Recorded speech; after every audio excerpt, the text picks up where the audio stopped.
don't know.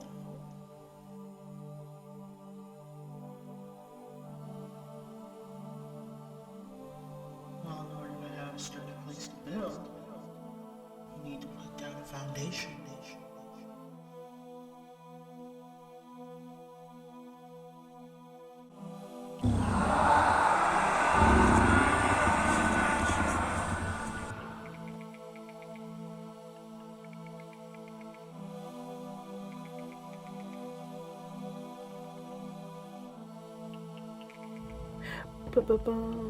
Okay, hi. So my lighting seems to be a little bit better this time around, and now I'm going to grab my books because in this video we are going to talk about how to study your fundamentals. You need a few things. So here's what you need. I'll put a list right here, and I will go grab my stuff and what you'll need. A lot of this is preference, so don't feel bad if you don't have what I have. Most of the stuff that I have, I got from like Walmart, the art store, and Pop Shelf.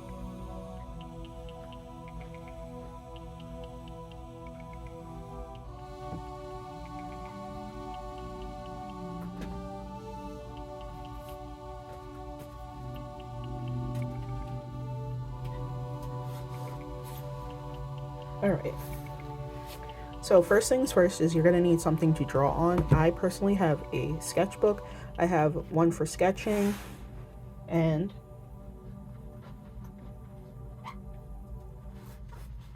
one for studying. This is the one that we're going to be working in today. So these are the two sketchbooks that I use. These are pretty small.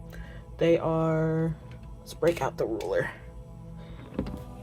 They are, be nice if I could read it right, a little over 8 by 5.5. So if you turn it if you open it up, it'll be the size of like a sheet of copy paper. So A4 US letter size is about how big these will be.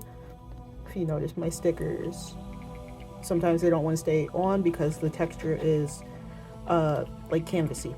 So these are what I use to sketch. This is what I've been using to sketch recently. As you can see, it takes really well to cold erase colored pencils. It also takes really well to Sharpies. These aren't Sharpies, these are fine liners that I have, but cold erase fine liners. And I did use Sharpies recently. Here we go. Here's where I use the Sharpies. So it takes to these mediums pretty well. So if you need a new sketchbook, I think this cost me like $5. It's Royal Lang Nickel.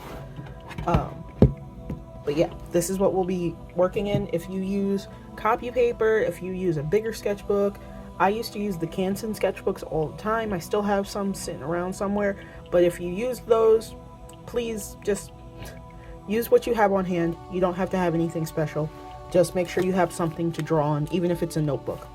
Next, ow, oh my finger.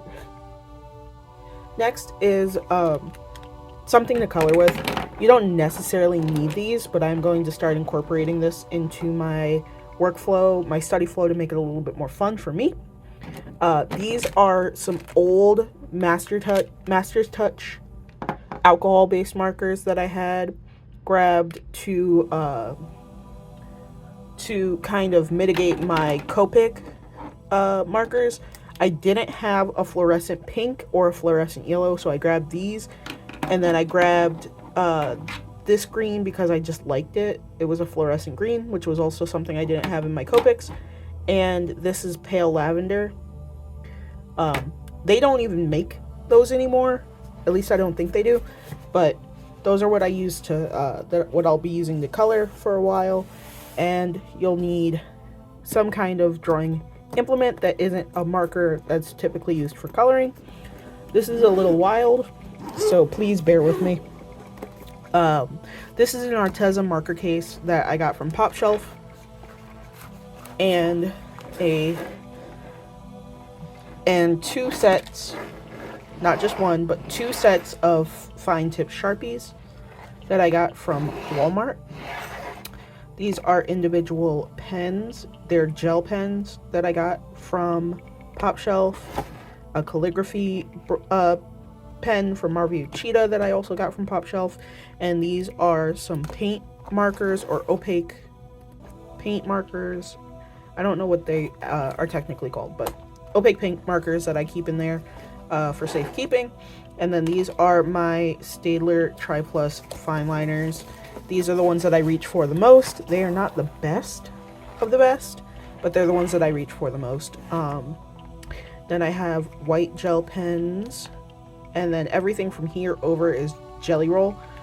So I have a bunch of white Jelly Rolls, pearly Jelly Rolls, clear Jelly Rolls, some pink ones, some off-brand ones, some like vibrant color ones, and black and silver and gold.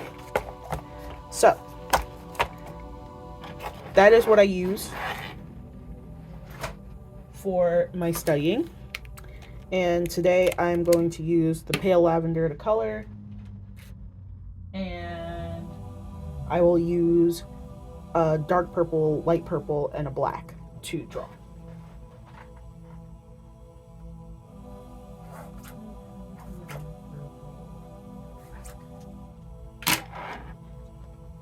All right. So I guess at this point it's a matter of questions and answers, right? So we're gonna open up to, I don't know if you guys remember this from our other video, but if not, I'll probably remake that video at some point. Anyway, we're gonna look through the sketchbook really quick just to make sure that we understand what we're looking at, right? So this is what we're practicing. We're trying to figure out shape and how to bring shape into a 3D space. Lots of cubes, lots of cylinders, lots of taking away and adding to, stuff like that, as well as style studies and photo studies. That was a Highland cow that I saw on Tumblr. And this is Grog Dimples, a study of their work, because I really liked how they did the kind of contour drawing of the little mushrooms that they draw, and how they draw mushrooms and fairy wings, stuff like that, and how they draw eyes was really interesting to me. This is also a study on how to do foreshortening, which is what we'll try to tackle today. I do have to do my study for today, and I'm probably gonna rush through it a little bit, but for your sake, do not rush through your studies. This is meant to help you, not harm you, okay? Anyway, this is some cubes in different dimensions, different planes. You start with one in the center, and then you go out, out, out, out, up, up, and down, and all that fun stuff. And then you go all the way around into a circle, and you're getting every view of your object. Same with cylinders. You start with a circle, and then you work your way out, slowly showing more or less of the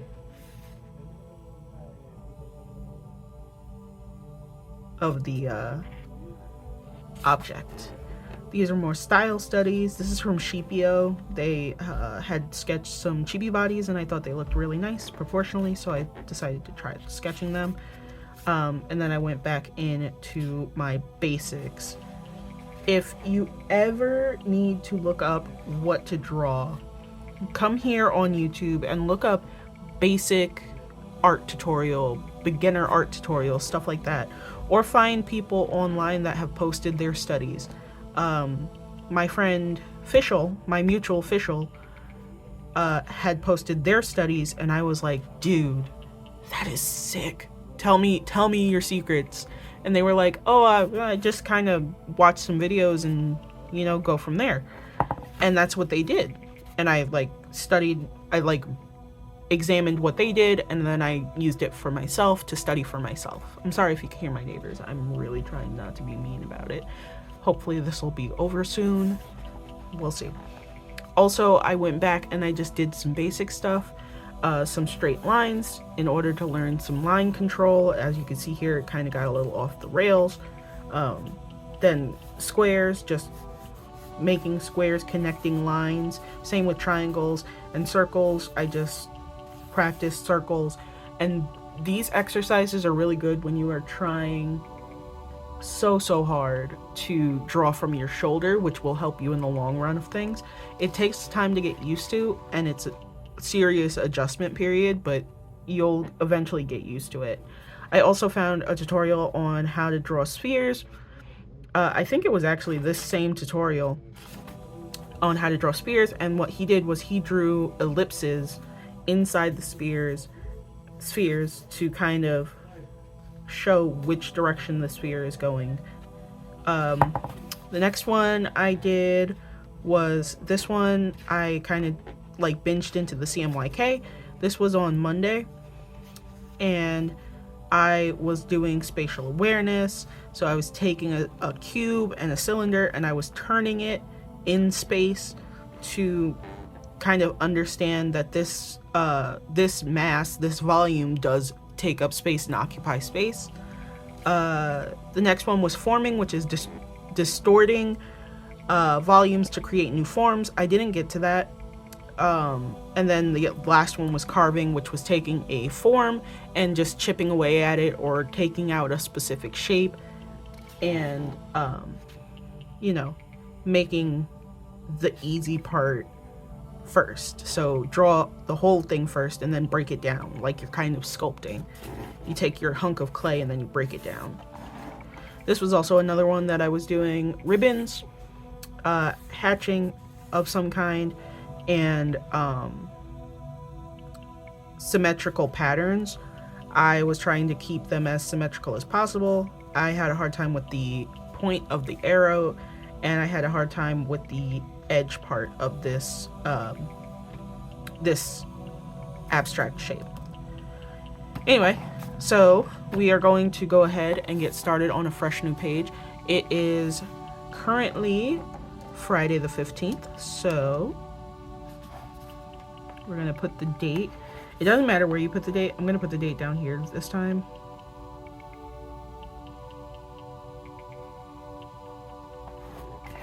And we're gonna get started. Basically, I just want to sit and study and talk with you guys for a little bit and kind of go over what I think is important for an artist to know. A lot of people think, well, I'm not a beginner anymore, so I don't need to worry about this. I'm not a this anymore, so I don't need to worry about that. That's a vast misconception. You will always need to learn. You will always need to improve yourself in order to continue doing what you're doing, right? There is no one person who doesn't need to study. And the basis is to figure out how studying works for you. If studying for you is finding a tutorial and redrawing that, or copying what you see another artist do, studying is something that you will always need, no matter what. It makes it easier for you to understand other parts of your craft. It makes it easier for you to understand how to put your craft into motion.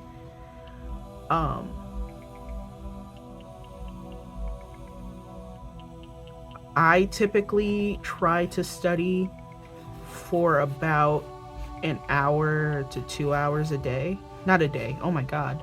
An hour to 2 hours twice a week. I'm so sorry, guys. But yeah, an hour to 2 hours, 2 times a week. And that is more than enough for me.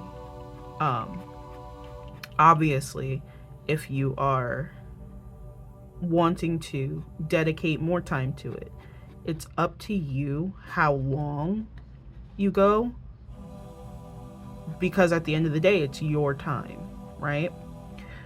I personally try to study every Monday and Friday. I've been pretty consistent about it for the last couple of weeks. And if I am consistent, I can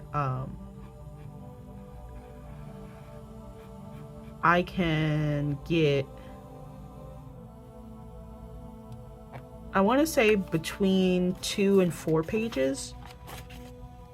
I know this is from August, so 1, 2, 3, 4, 5, 6, 7, 8,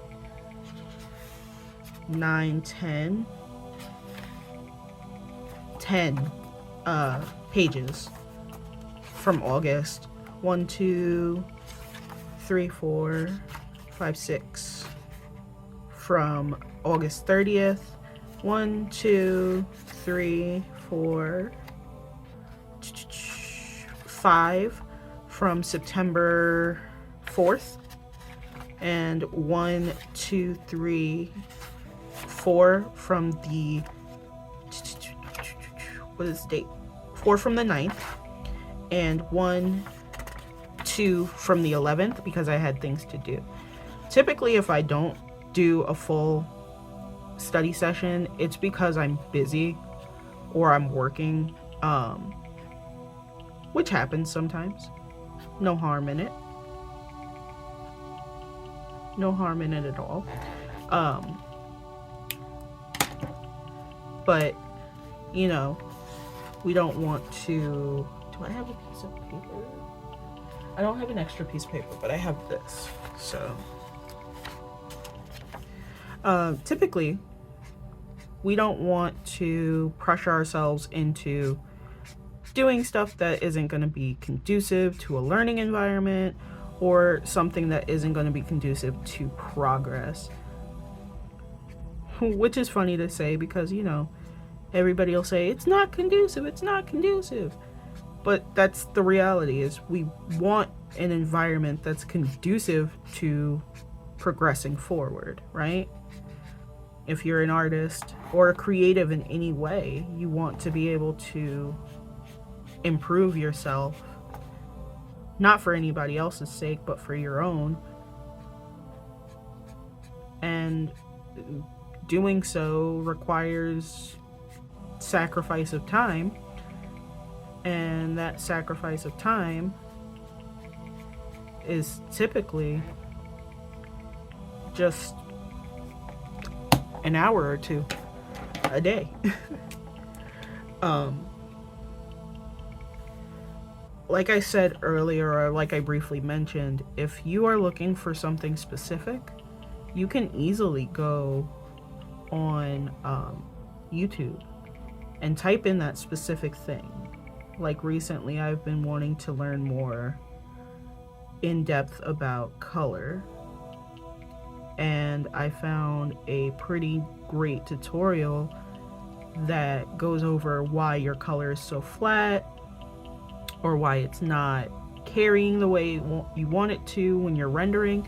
And I was like, oh, okay, that makes sense. And it was all because of like my values and how I was using my values in my pieces.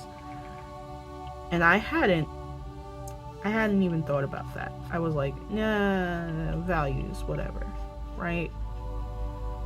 But as a professional, I have to be aware of these things. I have to be aware that if my values are bad, it's going to reflect in my work. Or if my color is not where it should be, it's gonna reflect in my work and how the stories that I build are told. And it kind of, you know, opened my eyes to like, don't be so blasé about all of that stuff, right? And we, as artists, have a tendency to ego choke ourselves where we're like, oh, I have a method, I have a thing that I do specifically and it works for me. I don't need advice, I don't need this.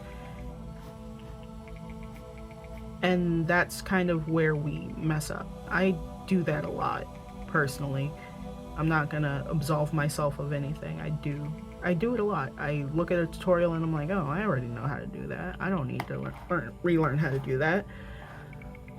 But at the end of the day, you do need to relearn how to do certain things. You do need to take a step back. Even if you're a professional or a hobbyist, you need to take a step back and understand, like, I'm not going to be amazing in everything if I don't take the steps required to learn to be amazing in the things that I want to learn to be amazing in. And yeah, see, this is why I wanted to do this the way I was doing it. These markers are going to bleed in these sketchbooks, just so you know. Regardless, you want to be open to learning and be receptive to learning, and that's what a lot of artists that I know and I've personally seen struggle with.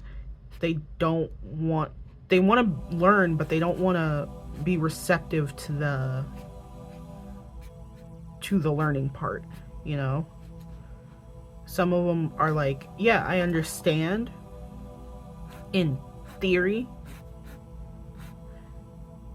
but I want to understand it in practice, and they don't want to learn the theory part, which is a big part of, you know, the learning process, is learning the theory. You don't get a Pythagorean theorem test after learning the Pythagorean theorem like for a day,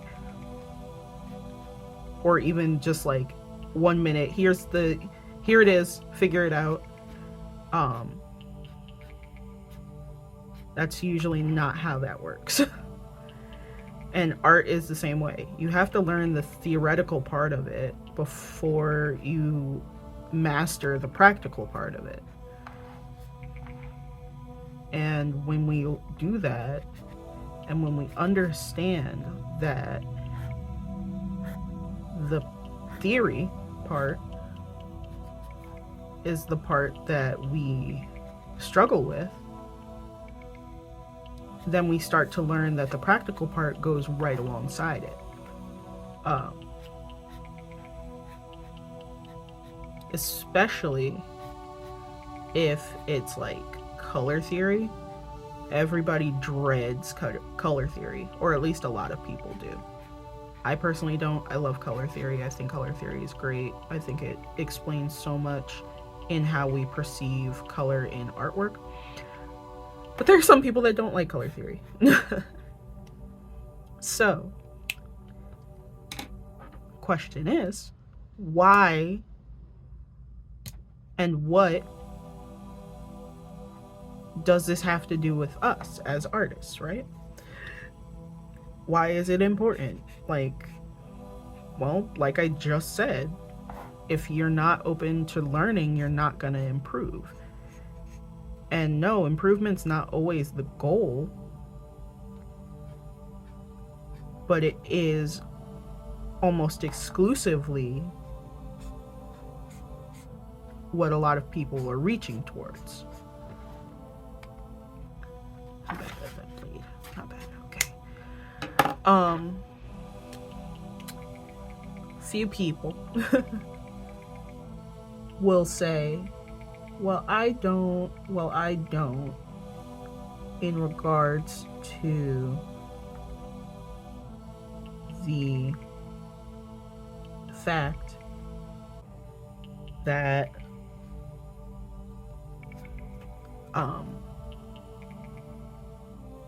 that they see stuff like color theory and basics and stuff like that um, they'll 100% be like, well, I don't need that information because it doesn't serve a purpose for me. But if you pick up a pencil or a pen or a tablet stylus or anything with the intent of drawing, you're going to be using the most basic skills. Even kids understand that there are basics that you have to learn as you're learning, if that makes sense. I cover a few art classes, since that's what I specialize in, and a lot of them have a hard time saying, I don't draw, I can't do this, blah, blah, blah, blah, blah. But the reality is that they were just not taught the basics of drawing. And these are middle grade kids, so like 6th grade to 8th grade. And they weren't taught the basics of drawing. They were just told, here's a pencil and go. And drawing and art is not a natural talent, no matter how many times people tell you that. It's not a natural born talent. It is a skill that you have to invest in. And I don't mean financial investment, I mean time investment. You are investing your time into honing a skill that may, in the long run, yield dividends or whatever you want to call it for you. I like to think of it like a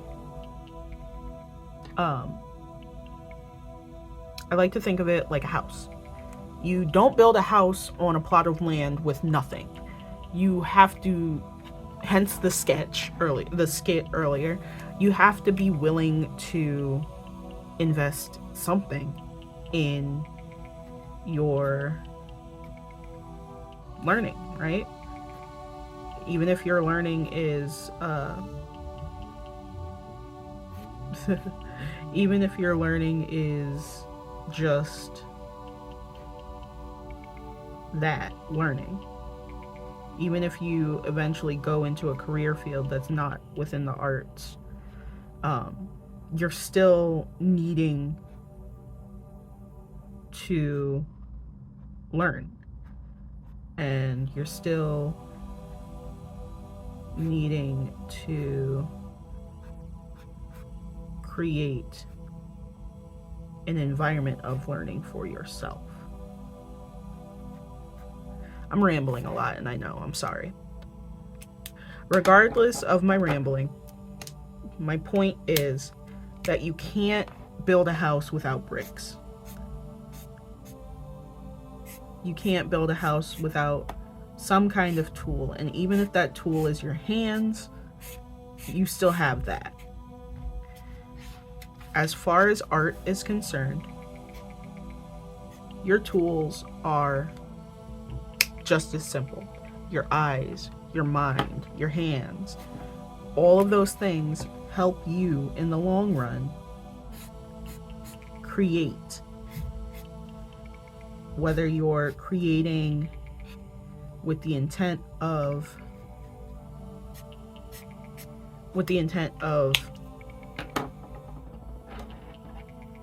building a world, so making a comic or novel or anything like that,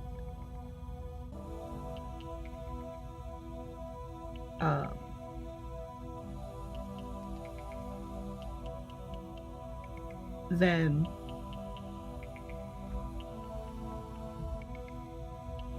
damn, I lost my train of thought. If you're creating with the intent of creating something bigger, then you have to know what steps to take to do that bigger thing. Just like if you are, for example, making a video game. your video game isn't gonna make itself, and you can just hand off your concept to someone else and be like, here, I don't want to make this, but I have the idea. And they're probably gonna look at you cross-eyed, because why are you handing them this this seemingly random thing? Okay, so we're definitely not gonna be using the markers anymore. Not for this, at least, because it's gonna bleed onto the other page. So we're not gonna use markers in this particular sketchbook again. Anyway, I have rambled on for so long. I'm so sorry. Anyway, point is, learn your basics, learn how to do simple things and connect simple things, and then move forward from there. Eventually, you'll be able to take these simple things and break them down into a bigger thing. Everything is made up of simple shapes, and simple shapes are what you should be focusing on. Okay? I think that's it. I've rambled for so long. I'm gonna have to sit through editing this, and it's gonna be a dredge. Regardless of it, if it's a dredge or not, I hope you guys liked it, and I hope you guys come around for the next video. Thank you so much for watching, and I will see you guys next week. We will be doing more study videos, I think. I think that's what's on the schedule. Regardless of what is or isn't on the schedule, thank you. Make sure you leave a like and subscribe for more art content, and I will see you guys next week. Peace.